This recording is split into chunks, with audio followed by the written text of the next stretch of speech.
ভাই দেখেন, ওস্তাদ তো ওস্তাদ, সার্গিত তো সার্গিত। হ্যাঁ, একটা খারাপ কথা বলতে যে মাইন্ড করেন না। ডান্ডা যত বড় হয়ে যাবে অজক, আন্ডা যত বড় হয়ে যাবে অজক, কিন্তু ডান্ডার নিচেই থাকবো। কথাটা একটু পর্দার মধ্যে বললাম আর কি। তো ঠিক এই কথাটা ওস্তাদ সার্গিতের মধ্যে আছে। ওস্তাদ আর সার্গিত এর তালোয়ারের কাহানি। তো ওস্তাদ সার্গিতকে শিখাইলো, সার্গিত ওস্তাদ থেকে শিখলো। তো সার্গিতের একটা অহংকার হয়ে গেল, শালা আমি তো তালোয়ার বাজি শিখে গেছি, আমি তালবারি হয়ে গেছি, আমার ওস্তাদের এত নাম আছে, আমি আমার ওস্তাদের আসনটা আমি নিয়ে নেব। তালোয়ার বাজি যখন হতো, তালোয়ার বাজিতে আমি আমার নাম 1 নম্বরে লই যাবো। তখন ওস্তাদ টের পাইলো।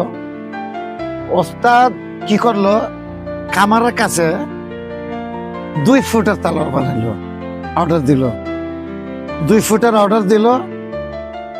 এখন সার্গিত যা জিজ্ঞেস করে, তালোয়ারটা আর অর্ডার কে দিছে, কে বানায়, কার তালোয়ার বানাইতেছে?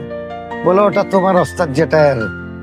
তো কয় ফিট? বলে তা 2 ফিট। বলে 2 ফিট, 2 ফিট তালোয়ার? বলে জি।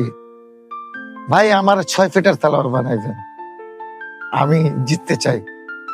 আমার 6 ফিটের, তার থেকে 4 ফিট বেশি বানান। বলে ঠিক আছে, দিলাম। ওর তো কাজ হলো অর্ডার নেওয়ার, কাজ করে দিল।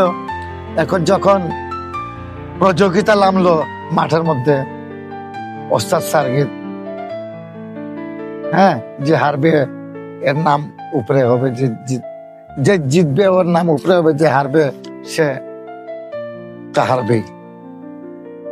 এখন ওস্তাদ আর সার্গিতের মধ্যে তালোয়ার জাদু, তালোয়ার যুদ্ধ শুরু হলো। অনেক মানুষজন দেখতেছে, ভিড়, পুরস্কার দেবে। তো এখন বাঁশি যখন বাজালো চালু করার জন্য, তখন ওস্তাদ তালোয়ার বার করে, ওর তালোয়ার বার করতে করতে যে সময়টা লাগতেছে 6 ফিটের, ওর আগে তো তালোয়ারের 2 ফিটের বার করে ফেলছে। বার করিয়ে শুরু করে দিল মারিক পেট বেড়ায়। বলে সালার বেড়া, ওস্তাদ থেকে ওস্তাদগিরি চুদাস।